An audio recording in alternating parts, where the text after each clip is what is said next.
Lëndrimi ishte zgjuar keq atë ditë. Jo nga ndonjë zhurmë apo nga mungesa e gjumit, por nga një ndjenjë e rëndë që i kishte zënë vend në kraharor qysh në momentin që hapi sytë. Ishte nga ato mëngjese kur njeriu ndjen sikur diçka brenda tij nuk është në rregull, por nuk di ta emërtoj. Një forcë e madhe emocionale e shtynte nga brenda, një përzierje nervozizmi, padurimi dhe energjie të pashfrytëzuar. Ai u ngrit, u vesh shpejt dhe doli jashtë për të marrë pak ajër. Dielli kishte filluar të ngjitej lart dhe dita dukej e bukur, por ai nuk po arrinte ta shijonte. Mendimet i silleshin rreth kokës pa pushim. Çdo gjë e vogël i dukej më e madhe se zakonisht. Teksa ecte pa një drejtim të qartë, syt i shkuan te Dolce. Ajo ishte aty, e qetë, e lirë, duke shijuar mëngjesin pa u shqetësuar për asgjë. Kishte një siguri në mënyrën si qëndronte, një qetësi që lëndrimit i mungonte atë çast. Ai ndaloi për një moment dhe e vështroi, sikur prania e saj po e tërhiqte pa e kuptuar.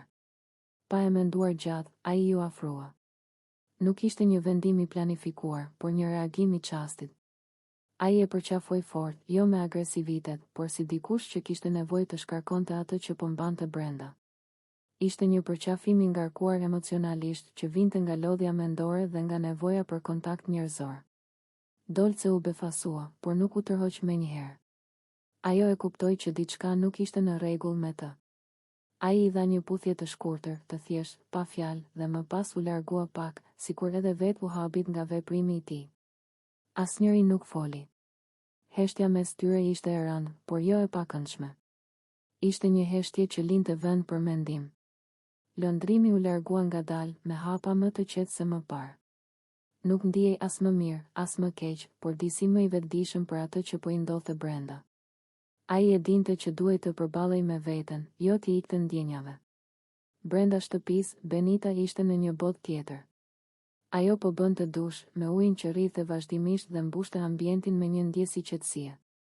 Ishte moment i saj për të qenë vetëm, për të menduar pa u ndërprerë. Çdo pikë uji sikur ja largonte pak nga pak mendimet e ditës. Benita ishte një person që i ndjente gjërat thellë, edhe kur nuk i shprehte.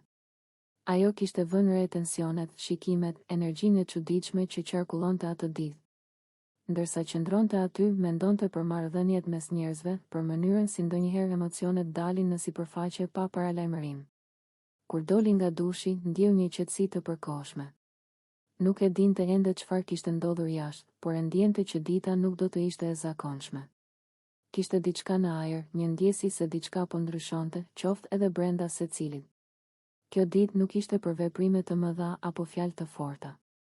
Ishte për reflektim. Për të kuptuar veten dhe të tjerët. Për të pranuar se ndonjëherë njerëzit reagojnë nga lodhja e brendshme, jo nga qëllimi për të lënduar. Dhe ndonjëherë një përqafim, një heshtje apo një moment vetëm me veten mjafton për të kuptuar se çfarë po ndodh vërtet brenda.